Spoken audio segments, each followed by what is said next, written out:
You want to know who I am? Folks call me the Bone Man. It ain't my real name, but it's the one that stuck. Tonight on Requiem Radio, we've got us a weird one. This one gives me the creeps just thinking about it, but probably for a different reason than you'd think. We're fixing to unseal a vault of velvet curtains and powdered wigs, of candlelit stages and broken voices.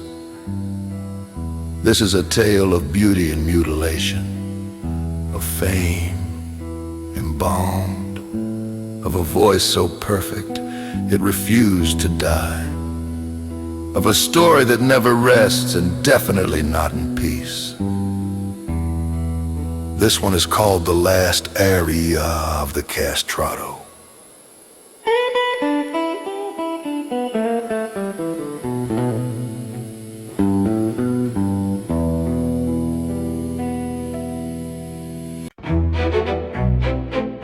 They called him Il Serafino Muto, the silent seraph, because his voice, though once divine, was no longer heard.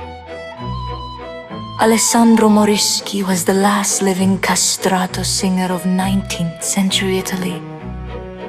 He was a relic, a man fossilized in lace and silence. Born in 1858 and castrated at the age of 9, Alessandro rose quickly through the opera houses of Rome and Naples. His voice was said to possess the resonance of a cathedral bell and the purity of a child's prayer.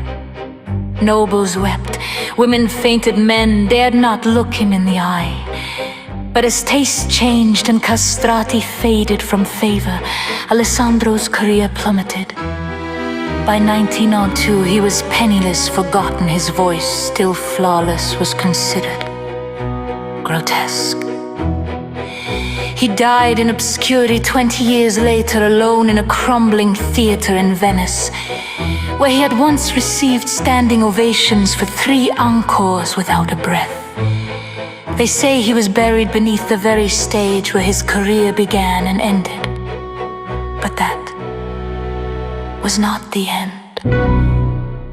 In 2022, the Teatro della Luna, abandoned for over a century, was purchased by an American arts foundation. Restoration crews joked about ghosts in corsets, but the mood shifted when they discovered an unmarked grave beneath the boards. The body was exhumed for study, a perfectly preserved skeleton with a narrow rib cage and small, delicate bones. But what disturbed the workers most was that the vocal cords, shrunken and dry, were still intact, as if air had never stopped passing through them. They say when they touched the jaw, a cold whistle escaped the teeth like a final note unfinished. They reburied him quietly. But something was distant. Weeks after the theater reopened, rehearsals began for Orfeo and Eurydice. The soprano, a young woman named Caterina, complained of strange sensations, invisible hands brushing her throat, her falsetto cracking in ways it never had before. One night she stayed late to rehearse alone. She sang the aria "Che farò senza Eurydice." What will I do without Eurydice? And when she paused to breathe, she heard it. Another voice. Clear, icy, ageless, singing. With her, she fled the next day. She refused to return.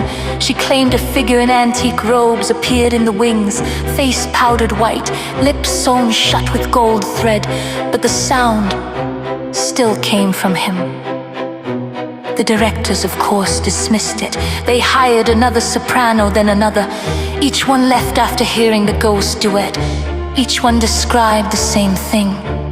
A voice that didn't seem human, not masculine, not feminine, not alive. In desperation, they installed recording equipment overnight. Nothing was visible on camera, but the audio contained an aria no one had performed. And worse, it was flawless, breathless, not a note out of place, a voice from beyond the grave still singing, as if it never got its final bow. The theater closed again in 2024. No one has set foot on that stage since, but musicians who pass by at night say they sometimes hear a high note drifting through the walls, not mournful, but proud, as if Alessandro Moreschi, Castrato of the old world, is still waiting for his applause. And perhaps he always will.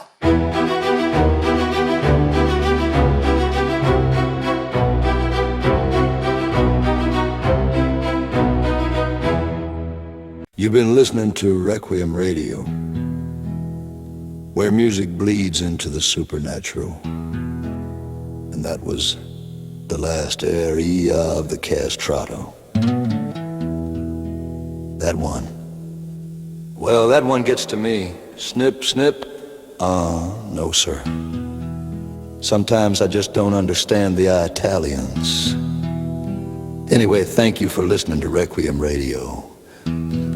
If you enjoyed this tale of the living voice, leave us a note, or better yet, sing it. Ain't gonna be no more tonight, y'all rest easy. And don't let the dark drive you home.